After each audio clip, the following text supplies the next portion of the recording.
ایک بیچارہ ایسی مہاراشٹر کا جوڑ تھا، پونا سے بیٹھا. کہاں سے بیٹھا؟ پونا سے. بولے کہاں جانا؟ بولے کراڑ جانا ہے. دیکھو کراڑ کا ٹکٹ لیا، اسلام پور جا کر اترا، آگے 40 کلومیٹر آگے. جو گاڑی میں سویا تو وہاں اترا. بولے کون سا اسٹیشن ہے؟ بولے اسلام پور ہے. میرے کو تو کراڑ جانے کا تھا. اترا اور بس میں بیٹھا. بولے ٹکٹ دو کراڑ کا. پونا آ کر پھر واپس اترا.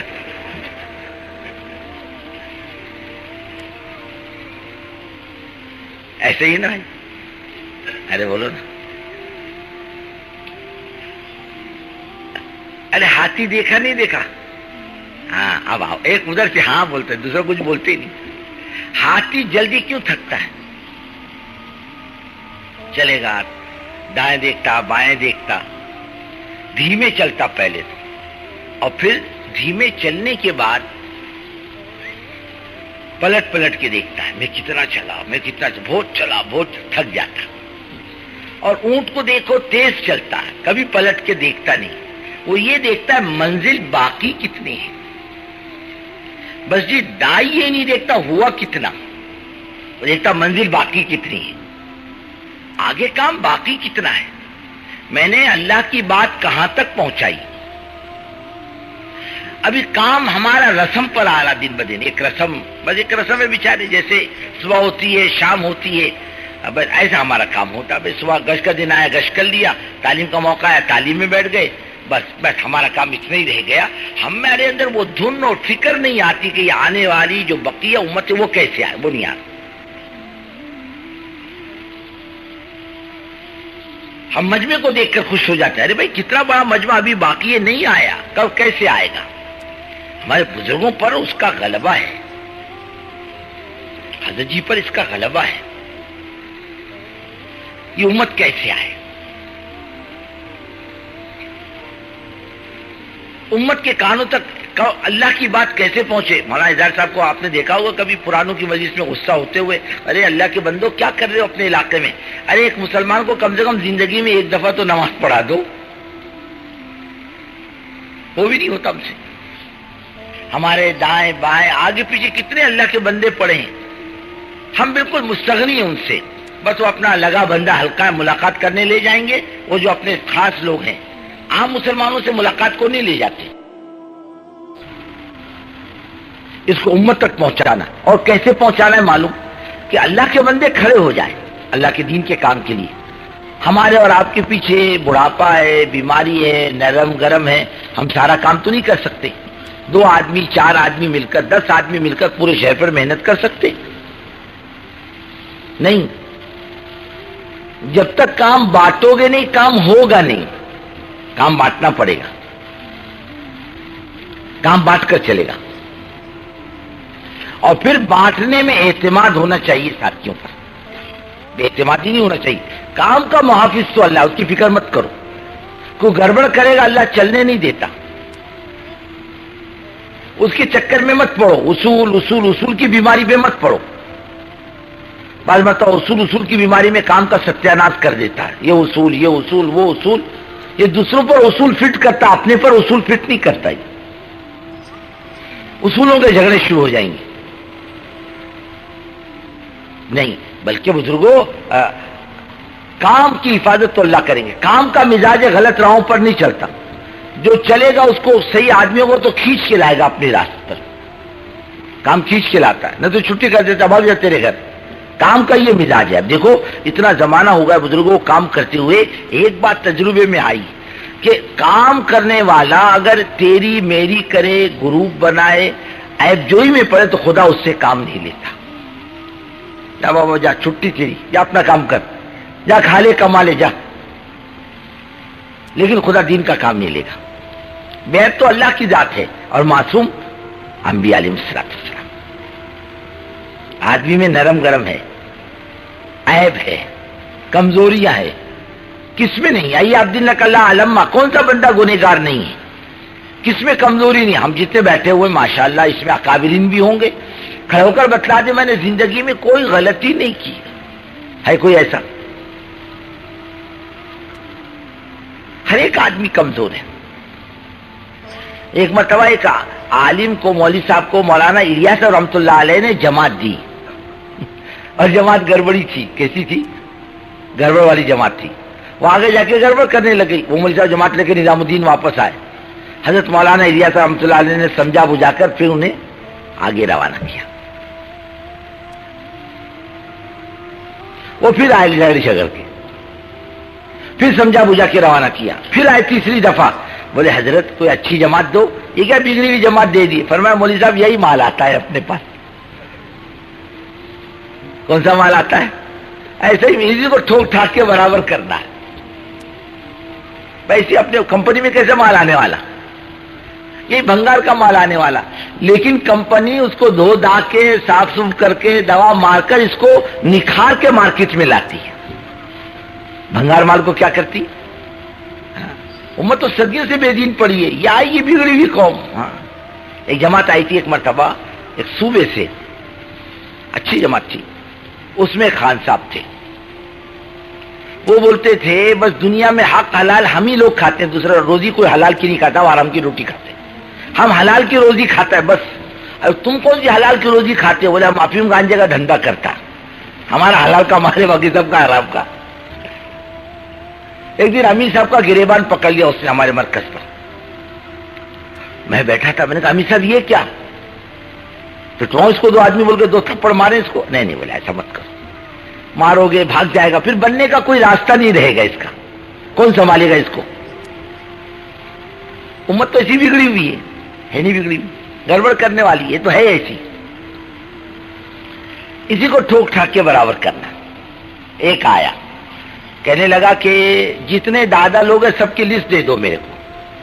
میں نے کہا کیوں بھائی؟ بولے ملاقات کروں گا. میں اسی لائن کا تھا. بولے کسی زمانے میں تو قوم ایسی آنے والی ہے اپنے پاس. اپنے پاس غوث قطب ابدال آنے والے. ارے بولو نا, کوئی بزرگ آنے والا نہیں. یہ قوم آنے والی ہے. یہ کام کرنے والی اس وقت کیسے, کون کہاں سے آیا یہ دیکھو نا. کیوں ہم خانقاہ سے آئے کیا؟ نہیں, کوئی بیپار سے آیا, کوئی آفس سے آیا, کوئی کمپنی سے آیا, کوئی دادا گیری سے آیا, کوئی بے دینی کے راستے سے آیا, کوئی حرام کمائی کے راستے سے نکل کر آیا. یہ چاروں طرف سے آنے والی امت ہے اپنے پاس. یہ تو بگڑی ہوئی ہے. اس کو سمیٹ کر ٹھوک ٹھاک کے برابر کرنا ہے کام میں, اسے چلانا. یہی کام کرے گا انشاءاللہ. اور کام کرنے والے لوگ ایسے ہی ہیں, یہ کام کرتے ہیں. اور اللہ تعالیٰ نے یہ نہیں کہا فلاں کرے گا تو لوں گا, نہیں تو میں کسی سے نہیں لیتا. ارے وہ اللہ تعالیٰ بڑی قدرت و طاقت والا ہے, جو اللہ کے دین کے لیے کھڑا ہو جاتا ہے صحیح نیت کے ساتھ, پھر اللہ اپنے خزانے سے ساری نعمتیں دیتا ہے. علم بھی دیتا, صلاحیت بھی دیتا, روزی بھی دیتا. اللہ تعالیٰ, اللہ کے خزانے میں کسی چیز کی کمی نہیں. ہمارا مال, ہمارا علم, ہماری صلاحیت دین کی محتاج ہے, اور اللہ کا دین کسی کا محتاج ہے. حضرت جی دامت برکاتہم پرانوں میں فرمانے لگے تم کرتے رہو, صلاحیت تو اللہ اپنے خزانے سے دے گا, کیسے دے گا پتہ نہیں چلے گا, وہ دے گا.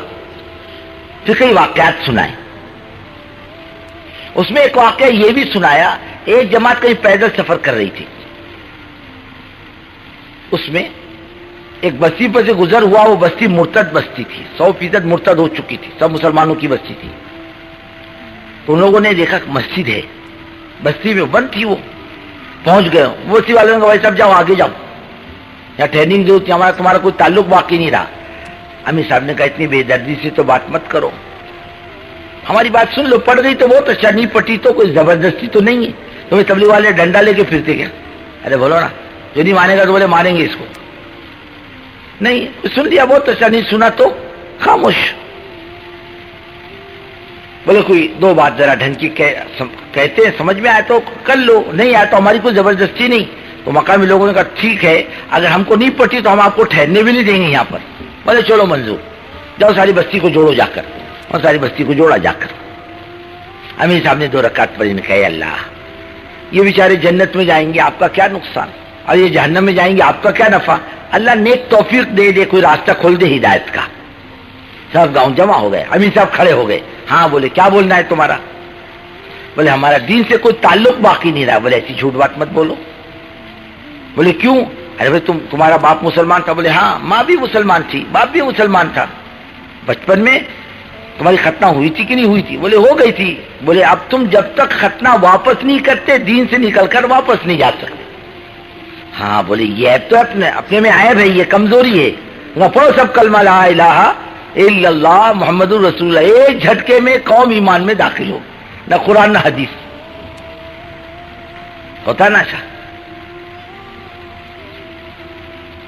اللہ کب کتنی صلاحیت دے گا نہیں بول سکتے، کرتا رہے آدمی. ادھر ادھر کے اصولوں کی بیماری میں نہ پھنسے.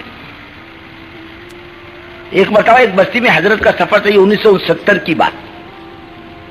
69 غالباً 69 کی بات تھی.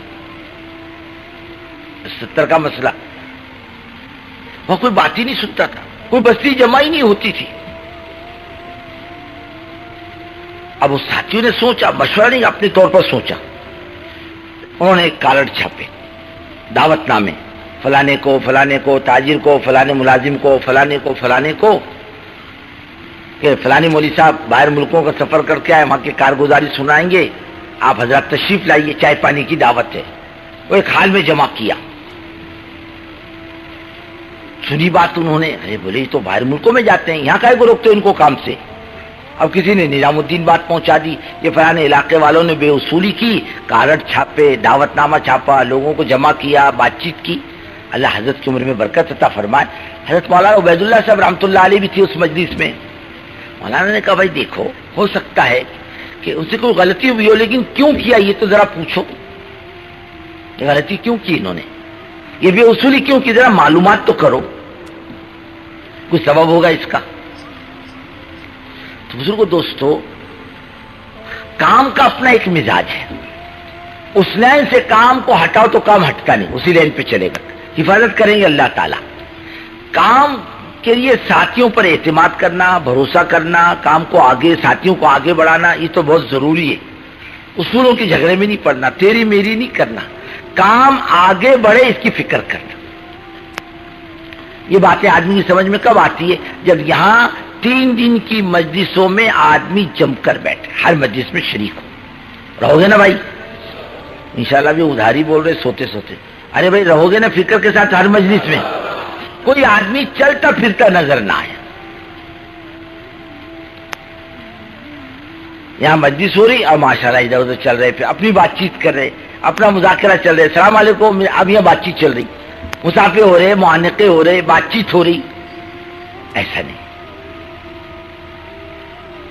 وہ سب کی فکر یہی ہو. اور بزرگوں، آدمی کام کرنے والوں کی فکروں پر راہوں کو اللہ کھولتا ہے. یہ مجمع فکر لے کر آیا نا اللہ، ایسی راہوں کو کھولے گا آپ گمان نہیں کر سکتے. اور کتنے اچھا مجمع اور بے فکر ہو تو بزرگ دوستو آدمی کی طبیعتیں کھلتی نہیں. اس لیے آنے والا مجمع قیمتی بھی ہے اور اللہ کے یہاں پرانا بھی ہے اور کام لے کر چلنے والا بھی ہے. اگر یہ فکر کے ساتھ اپنے 3 دن گزار دے، ہر مجلسوں میں جم کر بیٹھے اور فکریں کرے تو انشاءاللہ اللہ کی ذات سے امید ہے آئندہ ہم جب بیٹھیں گے تو ہمارا کام آگے بڑھا ہوا ہوگا. کیا ہوگا؟ کام آگے بڑھا ہوگا. اور اس وقت ضرورت ہے اس کی فکر کرنے کی. بھائی کرو گے نا؟